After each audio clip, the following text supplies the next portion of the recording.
If you've ever been onto the Apple Twitter handle, there are no tweets. It's empty, right? Now, Apple does use Twitter. I mean, Apple obviously is a brand which understands marketing very well and understands the value of marketing.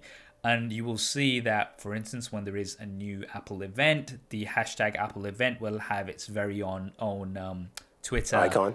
icon, and they were even the ones that had the first, I believe, the first animated icon, which really, if it want the like button. So if you press a like, it does a little animation, and again, it's obviously really useful to have that Twitter engagement.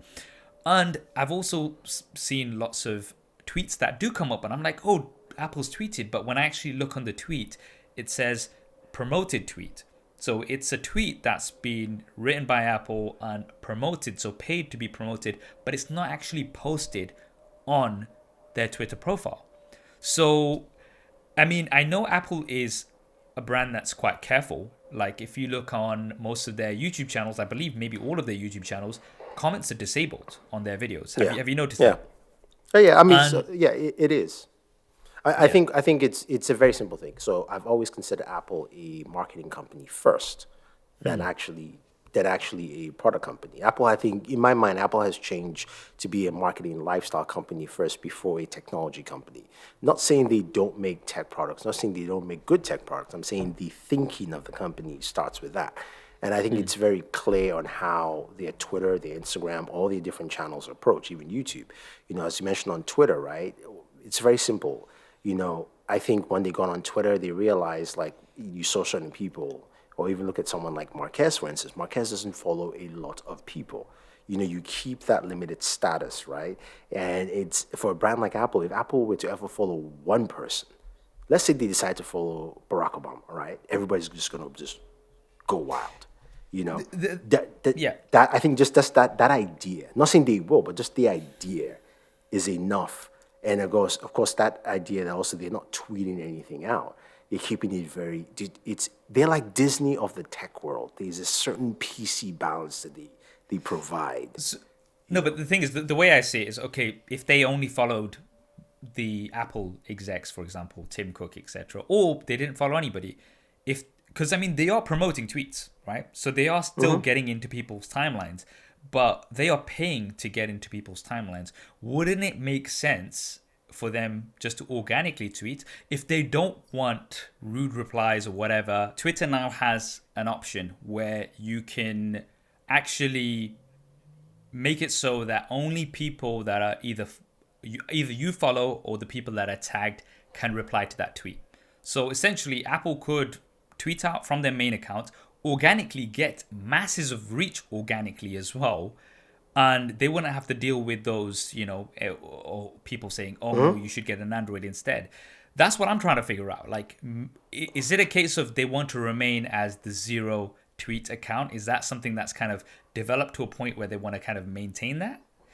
I I wonder. think maybe I think maybe it's because that feature is newer on Twitter now. I think when they got on Twitter, that feature wasn't there. It wasn't. So, it wasn't there. So they were like, all right, we don't want to do that. We'll just kind of, promote the tweets. It's more effective.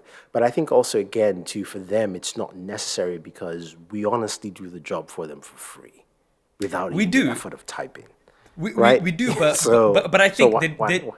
it'd be so much more though. This is the thing, because I mean, at the end of the day, I, I, if you I, are I tweeting, disagree. I disagree from one standpoint, right? I think if you look at it from the pure marketing perspective, it is always better to come from not from the horse's mouth in this case, from the horse's mouth of the influencer, the person who has the direct connection to the fans. Because there's only Apple fanboys you get, like that will really love the Apple stuff, and you still get a lot of hate back and forth. They might not be on that, but it might be on somebody else's retweet, as opposed to when we talk about it, and then it's a continuous flow, and it's a continuous flow, and it's a continuous flow.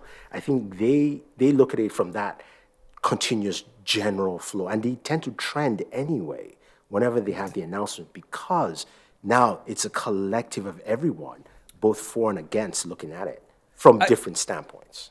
I agree, but then they also do promote tweets. Remember, so I got a tweet Yeah. the other day, which was, and as I said, it was in my timeline, and I thought it was, Apple has tweeted from their account, but then when I looked closely at the bottom, it said promoted tweet. So what they were doing is Yeah. it was actually a tweet, but it was promoted. Now, again, this It's is an something ad. that they've It's paid for. pretty much an It's ad. an ad, but you could do that. I mean, the organic reach that they would get would be insane from their main account. And even if it was the occasional tweet and it was just one-way stream, no responses whatsoever. I mean, now that this option is available on Twitter, if somebody from Apple is watching or listening to this, then, I think it's something that they should definitely consider now, because I think it would really boost even more than it is right now, really boost engagement and see things that are coming from which they are already promoting anyway. I hope you enjoyed that clip. If you want to hear the full podcast episode, then that will be linked down below. And if you want to see more clips like this, then be sure to subscribe and hit that bell icon so you don't miss them. Thanks for watching. This is Saf on SuperSaf Speaks, and I'll see you next time.